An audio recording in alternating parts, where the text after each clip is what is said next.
Hello and welcome to Live at Epiphan. It is Thursday at 3 o'clock Eastern Time. And I'm here, and Dan is here to talk about things and stuff. Dan, welcome. What an uh, intro, George. I yeah, knew we things we had the and. right man for the job.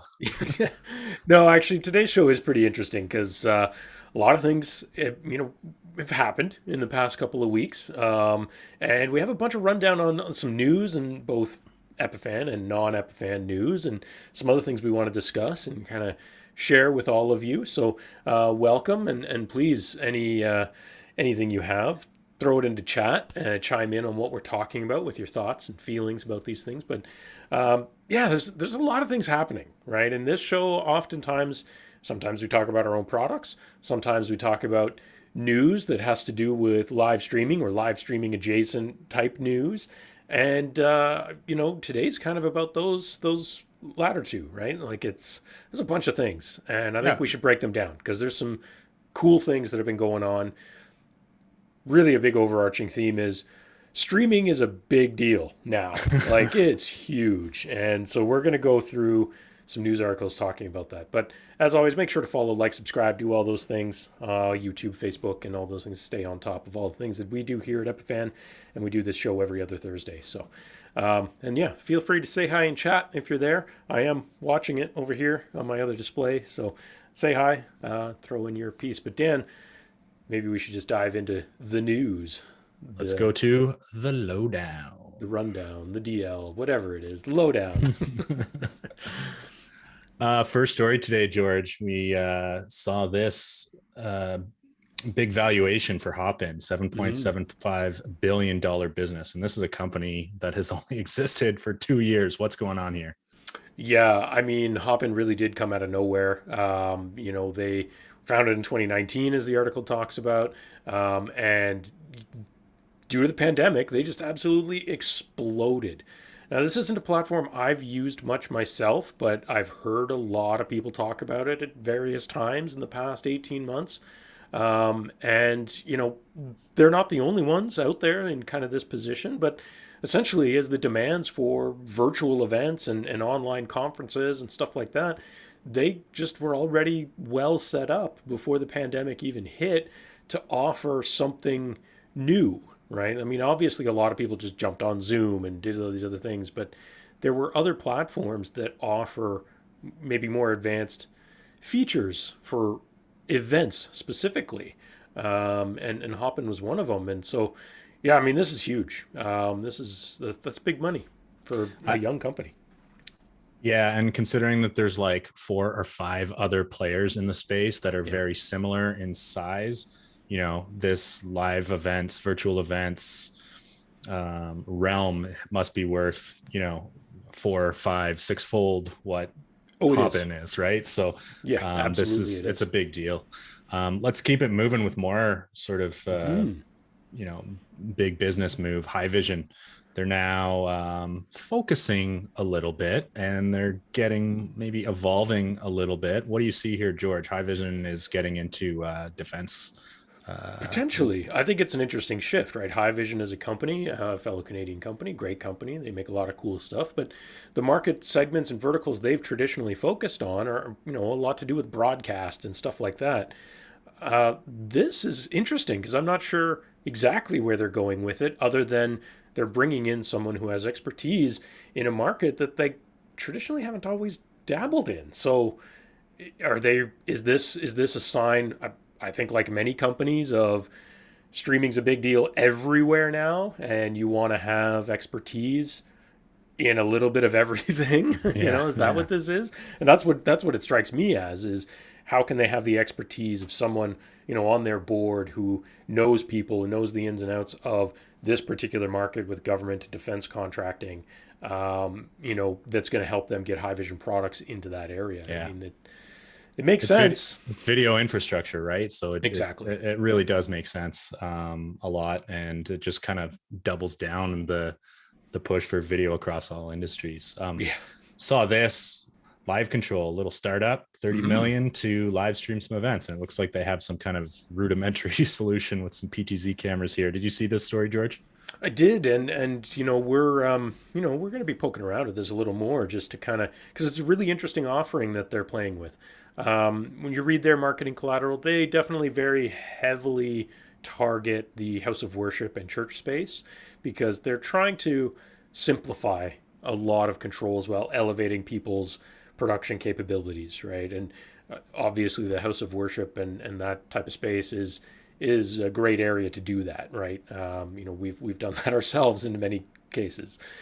This is an interesting one though. They're kind of providing a hardware piece, but also a services piece, and even a remote production piece or a self-serve piece. Like it's really interesting, and I'm actually curious to see how this unfolds. And like I said, it's really interesting how they're I like the trying to do quote. it. I like the quote here at the end from the CEO. Video is now table stakes for most organizations, Yeah, venues, and creators. yeah. We're only seeing it accelerate, and everyone is forward leaning to make bigger investments to improve their video quality. Well, Dan, this is a market that you've spent some time researching. What did you think of when you first looked at this?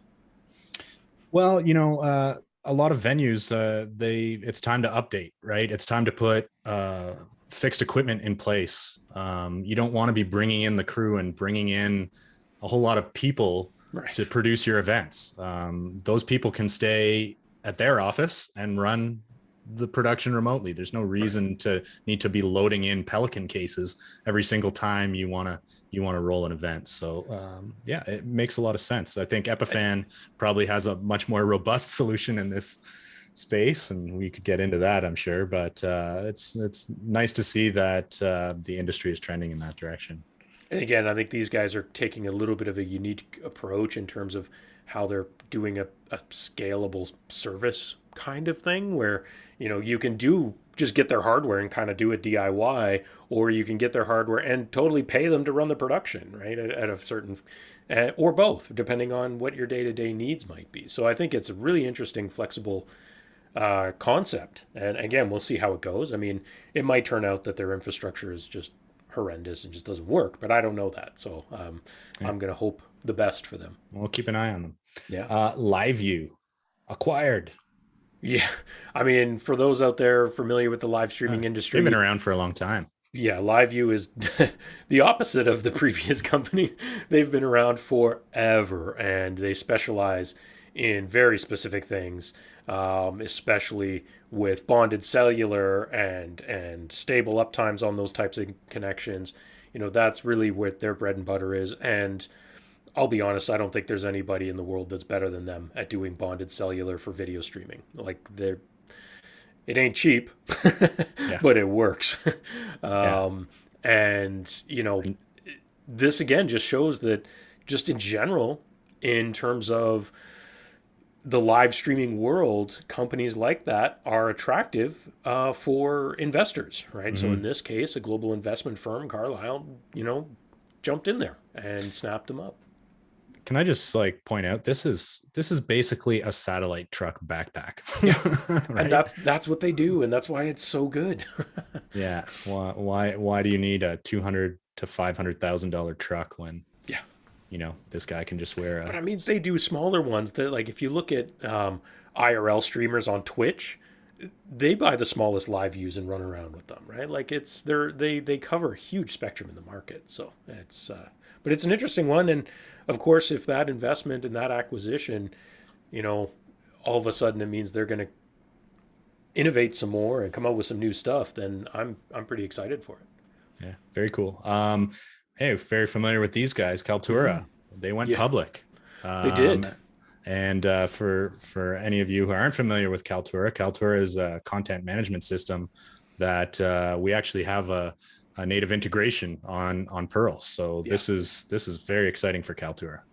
It is. It's a pretty big move, and we're not going to break down all the ins and outs of the business side of it. I've been in a couple of meetings talking about some of that stuff and looking at it. You're free to go check out the stock price for yourselves, and this is not investment advice, but do your diligence if you want to pick up some Kaltura stock. But it is Yeah. really interesting for them to do that, and again, I think it's a recognition of an industry that's kind of exploding all over the place in different areas. And, Kaltura is extremely well positioned to cover everything. Where we interact with them most is pearls in the education sector tied into Kaltura, but they have a ton of other things going on in other market verticals as well. So this could be really interesting, and again, more money in means Mm-hmm. innovation, hopefully, and that would be amazing. 120 million revenue in 2020. I would expect to see some significant growth in the Yeah, coming year, yeah, for especially sure. now that a lot of schools and for example, we talk about the education vertical as they adapt to the new post-COVID world. I would expect that Kaltura will gain even more proliferation throughout. Yeah, yeah. I mean, and actually, if you look through some of the documents that they had on the IPO stuff, one of the things they earmarked was, um, the fact that they kind of figure that the UCC, the Unified Communication Space, the Zooms and all those guys. I mean, combined, that it's in the 40 to 50 billion dollar market range for just that type of stuff, let alone all the other things like what Hopin's doing or what Kaltura does in the education space. Like it's huge. It's huge business. And continuing with one more business story, Salesforce. Yeah. Salesforce has, they've entered the streaming wars. Latest tech giant to venture into video streaming with the launch of a new service aimed at business professionals called Salesforce Plus. I mean, Um, talk about a gorilla entering the ring. I mean, Jesus, Salesforce is no small beast, that's for sure. Um, I'm kind of curious to see where they go with this, right? Because if you think about Salesforce, I mean, Salesforce is many things, right? Some people yeah. use it for just sales CRM stuff. Some people use it for help desk operations or both. Some people just use it internally for management. This to me sounds like they want to be able to offer maybe a little bit of internal, you know, Yeah. well, like it has here in the article, talks about have they their own studios, which they create content with. They probably create a lot of training material. Mm-hmm. Um, so being able to kind of offer that same structure to Salesforce customers is kind of makes sense in a way. Yeah. Curious to see where they go with this because I think there's been a lot of companies that have added live streaming, LinkedIn, who haven't done a whole lot with it. And so it'll be interesting to see where Salesforce goes with this. Yeah. Very cool. They made their own studio and it sounds like they're going to be producing a lot of content. So Yeah, makes we'll sense. be watching for that. And speaking of gorillas in the ring, YouTube, Yeah. Google, once again, YouTube is doing more now with shorts. And you might have seen this if you use the YouTube app on your phone, but shorts is now a thing. And this looks Mhm. like a direct sort of competition to the TikToks Oh, of the I'll just world. say it. It's a straight ripoff. It's a straight Yeah. ripoff of TikTok and Instagram and things like that. That at the same time, it makes sense because every platform's doing it, right? Whether it's video stories in Instagram or Facebook, or whether it's TikTok, that's the way it is. One of the things I think is really interesting about this is that if we kind of think about, we just talked about a bunch of big companies. Obviously, YouTube is insanely huge, but this is kind of like a tool for the little guy to use on a big platform, right? And I've been reading a lot of stuff, and it kind of has it here in the article about getting discovered. I've heard that using shorts dramatically increases your discoverability in the YouTube algorithm now. It is very heavily weighted for discoverability. So it's the kind of thing, if you're a small creator and you're struggling with discoverability, you better get on those shorts, basically, is what I've heard. Like, you better be cranking them out. And apparently it makes a big difference. So, um, something to investigate. If you're a YouTube creator, I would check it out. See if it's something that you're into. Very interesting. Let's shift gears, talk about our sort of headline story. Obviously, the Olympics we just wrapped The up 2 weeks of Olympics. the Olympics. And of course, the Paralympics is coming very shortly as Mm-hmm. well. Um, this is kind of seems like at first maybe like a negative headline, but not very many people watched the Olympics on television compared to the Rio Games Right. a couple years ago. Or previous However, games or whatever. Well, like our show title said, right? It's like television viewership's way down.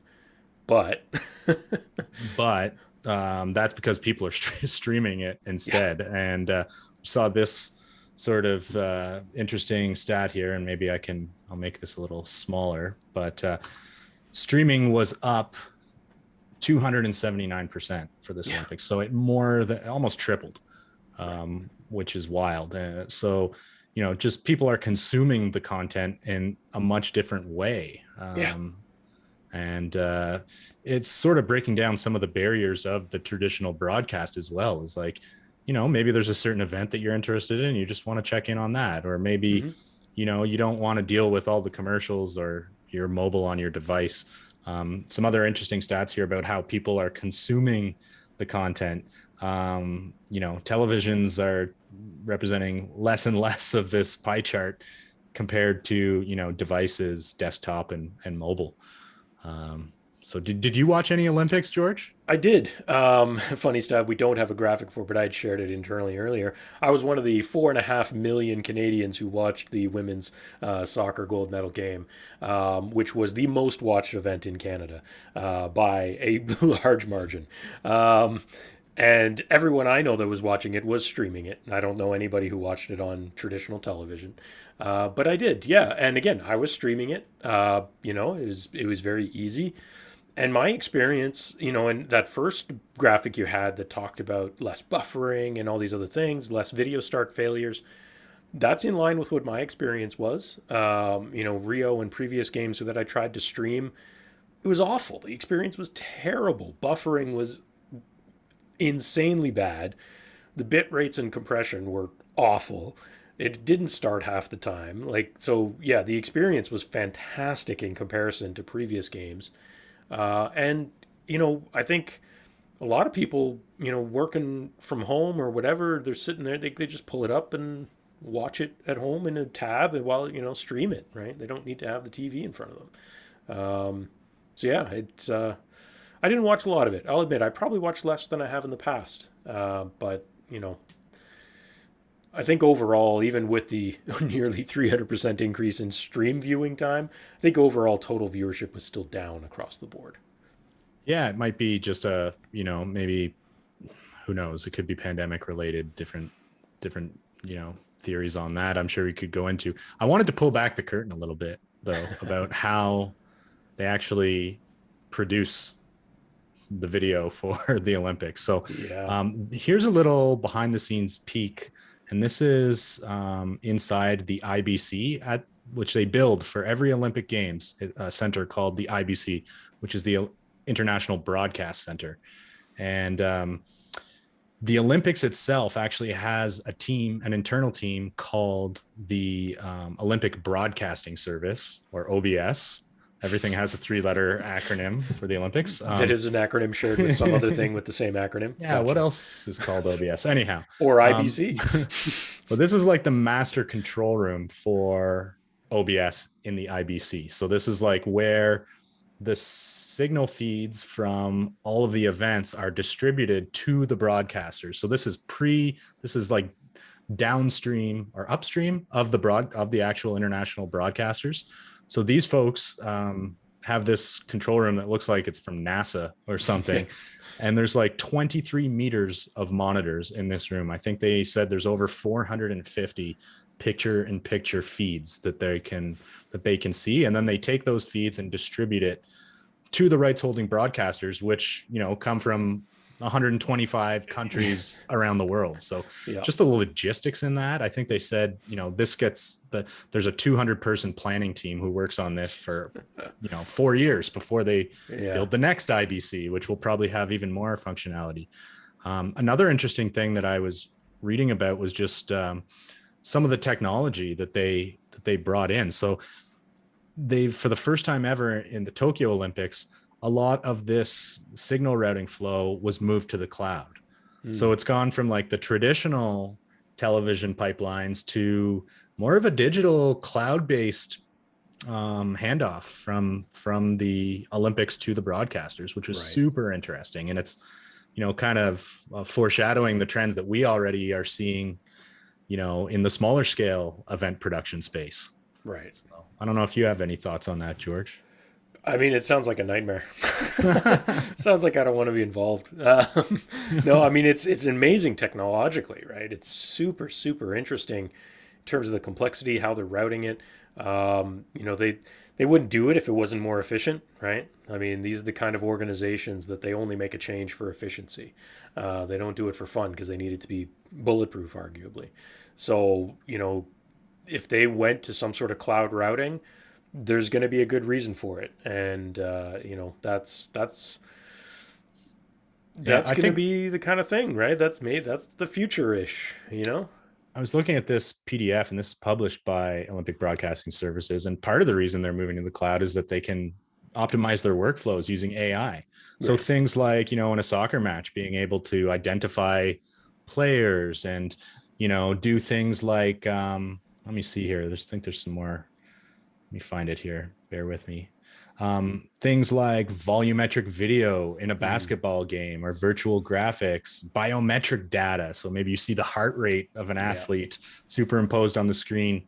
And then there was other things like 2D and 3D tracking of athletes. Sorry, I can't find it in this PDF now, but just Yeah, but amazing the amount of technology that is brought to bear. And, I think we'll start to see a lot of this trickle down sure. into smaller scale productions. This is kind of like something that always moves the bar forward and elevates the bar forward a little bit. So it's really it's pretty impressive.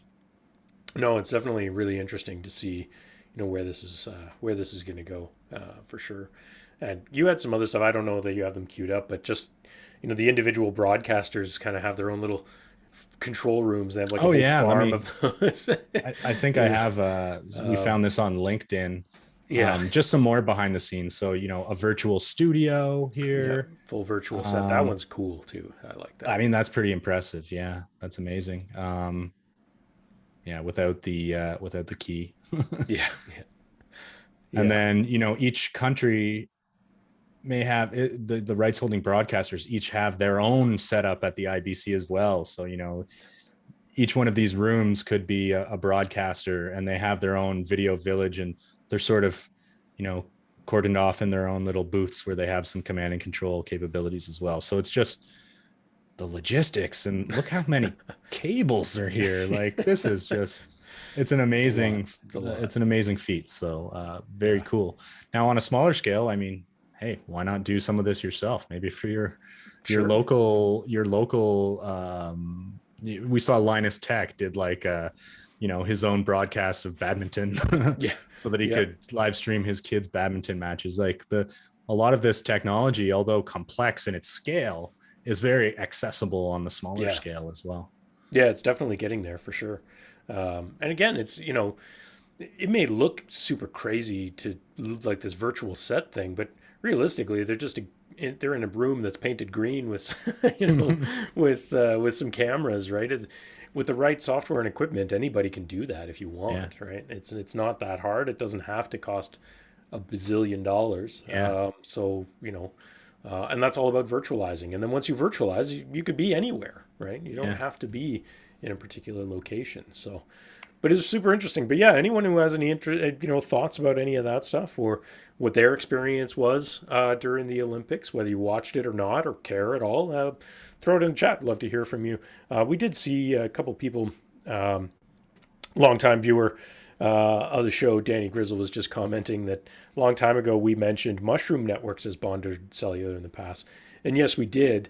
And that they are definitely an option. But in some cases, LiveU can be superior since Yeah. they were built specifically for video streaming, where Mm-hmm. Mushroom is really an anything.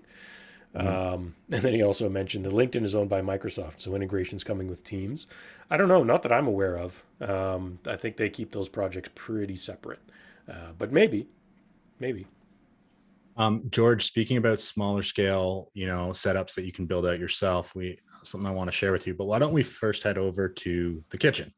In the kitchen, I do need another coffee. Get those in the kitchen. I've got my coffee right here. Mine's empty. I actually have to go make another one. But anyway, So this is on epiphan.com. If you want to check out our case studies, Pearl 2 and NDI power frictionless video production for Hawaii State Senate. Mm-hmm. So this was super cool. In Hawaii, the State Senate building actually deployed 6 Pearl 2s and are pushing video around throughout their council chambers and different rooms over using AVI.